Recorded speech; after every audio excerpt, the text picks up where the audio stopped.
شاید وہ یہ کہنا چاہ رہے ہیں کہ اللہ تعالیٰ بڑا غفور رحیم ہے، جو مرضی کر دے رہو بخشش ہو ہی جانی ہے. تو سر اگر یہ کسی کا کانسیپٹ ہے نا تو اس کو قرآن کی الف بے نہیں پتا. ڈاکٹر اسرار صاحب رحمہ اللہ تعالیٰ میرے استاد ہیں، میں نے ان سے بہت کچھ سیکھا ہے. اللہ تعالیٰ ان کو نیک کاموں کا اجر دے اور ان کی برائیوں سے درگزر فرمائے. یعنی وہ بیان القرآن آپ سنیں نا تو لگتا ہے کہ یار قرآن جس طرح نازل ہوا ہے وہ اس طرح پریزنٹ ہو رہا ہے. جس نے قرآن نہیں پڑھا نا وہ تو یہی سمجھتا ہے کہ شاید اللہ تعالیٰ کو ایک بوڑھی نانی اماں ہے جس نے یہ لوگ پیدا کیے ہیں اور ایک شغل ملا گیم ہے، اینڈ پہ ساروں کو ہی چھوڑ دے گا. جناب اگر یہ معاملہ ہوتا تو انبیاء اور کتابیں آتی.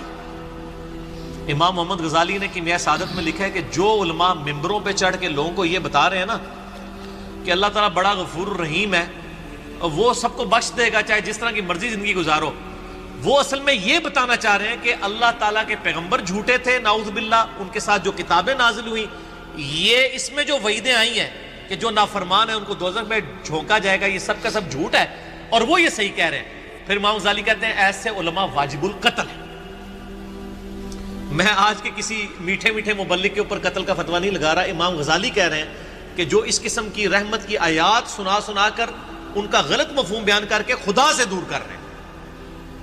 یہ تو یہودیوں کا یہی تو عقیدہ تھا. سورۃ البقرہ میں آتا نا، وہ کہتے ہیں کہ ہمیں اللہ تعالیٰ چند دنوں کے لیے ڈالے گا دوزخ میں پھر نکال لے گا، ہم تو اللہ کے چہیتے ہیں. اللہ تعالیٰ ماتا تم نے کوئی عہد لیا ہوا ہے اللہ سے؟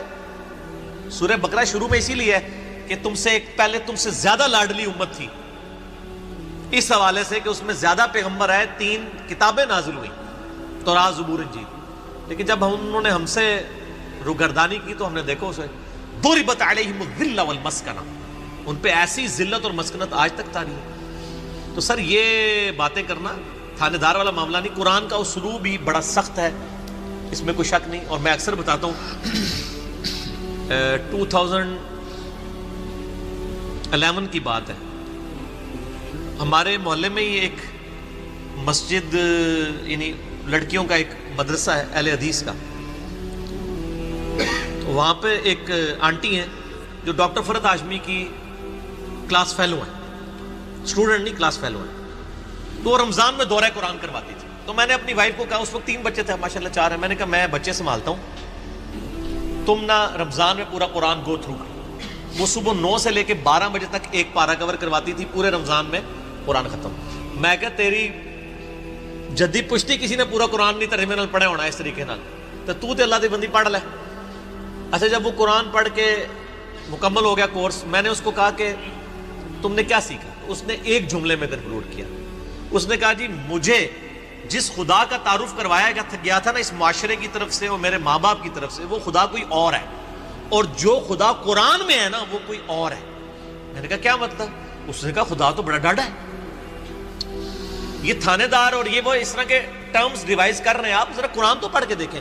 قیامت کے دن اللہ نے اپنا نام کیا رکھا ہوا ہے؟ للہ الواحد القہار. لمن الملک اليوم للہ الواحد القہار.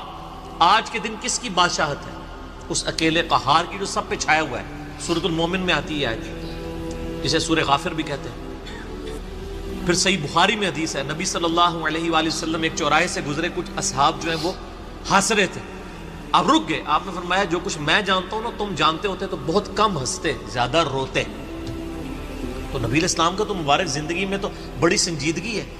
اگر کوئی یہ سمجھتا ہے کہ بغاوت کی زندگی گزارے، اپنی مرضی کی زندگی، نہ، دنیا جو اللہ کی مرضی کی گزارے گا آخرت پھر وہ اس کی مرضی کی ہوگی. لیکن جو اپنی مرضی کی دنیا گزارے گا آخرت پھر اللہ کی مرضی کی ہوگی، یعنی دوزخ میں.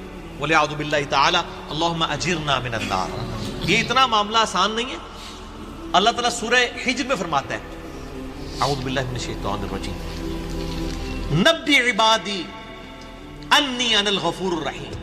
اے نبی علیہ السلام میرے بندوں کو خبر دے دو کہ میں بڑا بخشنے والا مہربان ہوں. لیکن پھر ساتھ ہی فرمایا کہ ان کو یہ بھی بتا دو کہ میرا عذاب وہ بھی بہت سخت ہے. بیلنس کرو. باقی یہ ٹھیک ہے، بخاری مسلم کی حدیث ہے کہ نبی علیہ السلام نے فرمایا کہ اللہ تعالیٰ نے مخلوقات کی پیدائش سے پہلے اپنے پاس عرش پہ یہ عبارت لکھ لی تھی کہ میری رحمت میرے غضب پہ سبقت لے جانے والی ہے. لیکن کس معاملے میں؟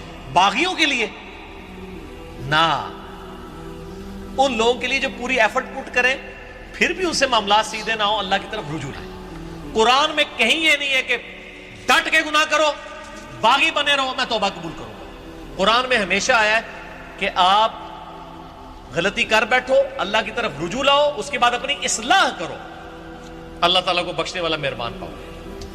اسی پہ میرا مسئلہ نمبر 18 ہے، گناہ کبیرہ اور توبہ کا بیان، اور وہ آیت نمبر بھی 17 اور 18 ہی ہے سورۃ النساء کی۔ میں وہ پڑھ بھی دیتا ہوں۔ اعوذ باللہ من الشیطان الرجیم، بسم اللہ الرحمن الرحیم۔ انما التوبۃ علی اللہ، اللہ کے ذمہ ہے ان لوگوں کی توبہ قبول کرنا۔ کن لوگوں کی توبہ؟ للذین یعملون السوء بجہالۃ، جو گناہ کر بیٹھے جہالت میں، انجانے میں ان سے غلطی ہو جائے، گناہ ہو جائے، ثم یتوبون من قریب، اس کے بعد فوراً توبہ کر لے گا، یا اللہ غلطی ہو گئی، کو فجر کے بعد لیٹ اٹھا کہ یا اللہ معاف کر دے، کوشش تھی، الارم نہیں سن سکا، میں ابھی پڑھتا ہوں، مجھے معاف کر دے، اس طرح کا۔ تو جو پڑھے ہی نہ، اوکے جی اللہ تعالیٰ نے کہا میں بڑا غفور رحیم ہوں۔ پورے قرآن میں میرا چیلنج ہے، طارق جمیل صاحب کو بھی میں ان کی بڑی عزت کرتا ہوں، بلکہ سب سے زیادہ میں نے ان کا دفاع کیا ہے جب ان کے خلاف ناسبیوں نے بھونکنا شروع کیا ہے۔ میں ان سے بڑی محبت کرتا ہوں، میں ایسٹ سمجھتا ہوں امت کے لیے، لیکن میں طارق جمیل صاحب سے پوچھتا ہوں پورے قرآن میں کہاں لکھا ہے کہ باغی رہو تو میں معاف کروں گا؟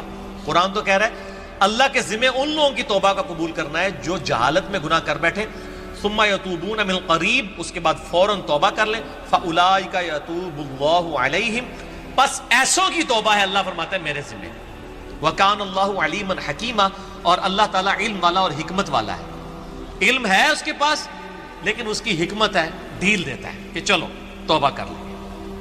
اور اگلی آیت وَلَيْسَتِ التَّوْبَةُ، اور اس کی تو کوئی توبہ قبول نہیں ہوگی، یہ میں نہیں کہہ رہا ہوں طاہر جمیل صاحب، یہ اللہ کہہ رہا ہے، لِلَّذِينَ يَعْمَلُونَ السَّيِّئَاتِ، جو کہ گناہ کرتا ہے، حَتَّى إِذَا حَضَرَ أَحَدَهُمُ الْمَوْتُ، یہاں تک کہ جب اس کی موت کا وقت آ جاتا ہے، قَالَ إِنِّي تُبْتُ الْآن، وہ کہتا ہے یا اللہ میں اب توبہ کرتا ہوں۔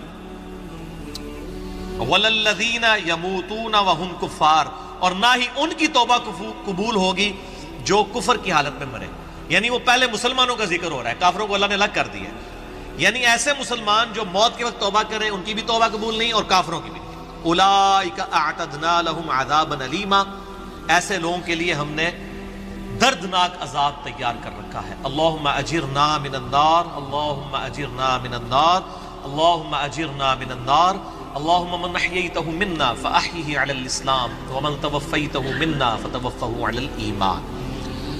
تو یہ تو دیکھ لیں، یہ تو قرآن کی ڈاکٹرائن ہے، آپ اس کو تھانے داری والی معاملہ کہہ رہے ہیں اور یہ کر رہے ہیں۔ باقی ٹھیک ہے کہ اگر ایک بندہ گناہگار ہے آپ اس کو یہ کہیں کہ توبہ کر کے اللہ کی طرف آؤ، وہ 99 قتل والا واقعہ بھی ہے نا بخاری مسلم میں، ہم نہیں کہہ رہے مایوسی پیدا کریں، لیکن ہم کہہ رہے خام خواہ لوگوں کو امیدیں بھی نہ دلائیں۔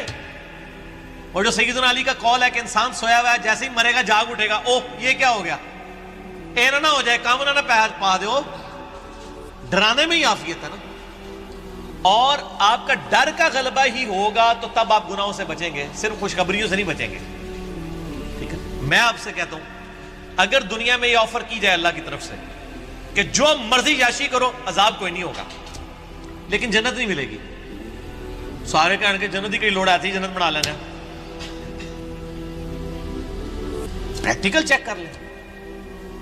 اور اس کے بدلے میں اگر یہ بات کی جائے کہ جی آپ دنیا میں اللہ کی تابع فرمان بن کے رہو، ادروائز آپ کو دوزخ میں جھونک دیا جائے گا، کوئی بچت نہیں ہوگی، تبھی لوگ اللہ کی طرف آئیں گے۔ آپ اگر یہ بھی لالچ لوگوں کو دیں کہ نیک عمال کرو گے تو جنت ملے گی، برے عمال کرو گے تو کچھ نہیں ہوگا، کوئی نہیں کرے گا جب تک آپ ڈر لو۔ اور یہ نیک بندوں کی اللہ نے نشانی بتائی ہے، وہ دعا کرتے ہیں ربنا اصرف عنا عذاب جہنم ان عذابها کان غراما، سورۃ الفرقان میں جو مسئلہ 120 ہے، اہل ایمان کی 12 خصوصیات، میں نے پورا لیکچر ریکارڈ کروایا ہے۔ ایک خصوصیت یہ کہ وہ دعا کرتے ہیں اے اللہ ہم سے دوزخ کا عذاب پھیر دے، وہ تو ہمارے گلے کا پھندا بن چکا ہے، لٹکتی تلوار ہے۔ اہل ایمان تو ہر وقت ڈرتے رہتے ہیں۔ اللہم اجرنی من النار کیوں وظیفہ تعلیم کیا گیا ہے؟ جامعہ ترمذی میں حدیث ہے سیدنا عثمان جن کو 3 دفعہ جنت کی بشارت ملی ہے، جب قبرستان جاتے تھے اتنا روتے تھے کہ داڑھی آنسوؤں سے تر ہو جاتی تھی۔ لوگ کہتے تھے یہ کیا؟ تو انہوں نے کہا میں نے نبی علیہ السلام سے خود سنا ہے کہ قبر آخرت کی منزلوں میں سے پہلی منزل ہے، جس کی یہ منزل کامیاب ہوئی اس کی اگلی آسان ہوتی چلی جائے گی، اور جو اس میں پھنس گیا اس کی اگلی مشکل در مشکل ہوگی۔ تو حضرت عثمان کو سمجھ آ گئی تھی یہ تھانے داری والا کنسیپٹ جو آپ نے اس کو نام دیا۔ ہم تو تھانے داری نہیں کہتے، ظاہر ہے خدا نے دنیا بنائی ہے اور وہ اسٹیبلش کرنا چاہتا ہے کہ لوگ میرے تابع فرمان ہو، گنڈا گردی کرنے کے لیے تو اس نے دنیا نہیں بنائی ہے۔ تو یہ بڑا کریٹیکل ایشو ہے، اور اس معاملے میں نا مجھے بڑا دکھ ہوتا ہے اس قسم کے وائزین سے، وہ اللہ تعالیٰ کی رحمت کی آڑ میں لوگوں کو اس طرف مائل کر دیتے ہیں کہ وہ الٹا جنہوں کہتے ہیں نا کہ وہ گاٹے فٹ ہونے والی تعلیمات ہو جاتی ہیں، اس سے لوگ پھر نیگیٹو رزلٹ نکالتے ہیں۔ آپ بیلنس بیان کریں، ہم کبھی نہیں کہتے کہ آپ جو ہے نا وہ اس قسم کی باتیں بیان کریں کہ جس کی وجہ سے لوگ اللہ تعالیٰ سے متنفر ہوں۔ آپ دونوں طرف کے مسائل کو بیان کریں۔ اسی قسم کی آیات جو ہے نا وہ یہ آگے سورۃ النحل کی آیت نمبر 119 ہے، ثم ان ربک للذین عملوا السوء بجہالۃ، پھر اس کے بعد تمہارا رب ان لوگوں کے بارے میں جو جہالت میں گناہ کر بیٹھے، جو لوگ ثم تابوا اس کے بعد وہ توبہ کر لیں، من بعد ذالک گناہ کرنے کے بعد، واصلحوا اور اپنی اصلاح کر لیں، ان ربک من بعدها لغفور رحیم، بے شک اللہ تعالیٰ اس کے بعد ضرور غفور رحیم ہے۔ کس کے بعد؟ جو اللہ کی شرطیں پوری کرے گا۔ کیا شرط ہے؟ جہالت میں گناہ ہوا، پھر اس کے فوراً بعد توبہ کی اور اپنی اصلاح بھی کر لی، خالی چھڑی توبہ نہیں۔ یا ایھا الذین آمنوا توبوا الی اللہ توبۃ نصوحا، اے ایمان والو اللہ کی طرف ایسی توبہ کرو جیسا کہ توبہ کرنے کا حق ہے۔ اب یہ ڈاکٹرائن کلیئر ہوگی، جو توبہ کرے وہ اصلاح کرے، ان ربک بے شک تیرا رب من بعدہا اس کے بعد لغفور رحیم ضرور بخشنے والا مہربان ہے۔ میرا چیلنج ہے، قرآن میں کہیں یہ نہیں ہے کہ آپ باغی ہو جائیں اسی طرح زندگی گزاریں۔ ترمذی میں روایت ہے کہ موت کے غرغرے سے پہلے توبہ قبول، لیکن کس کو پتہ ہے کہ کس وقت موت کا غرغرہ آ جائے گا؟ تو اس قسم کی باتوں سے ڈیسیو نہیں ہونا چاہیے، ایسے وائزین کی ان کو بھی سمجھانا چاہیے، اور میں ان سے یہ کہوں گا قرآن پڑھیں تو آپ کو پتہ چلے گا کہ آپ کی ڈاکٹرائن جو ہے وہ بالکل کتاب و سنت کے خلاف ہے۔ ٹھیک ہوگا جی؟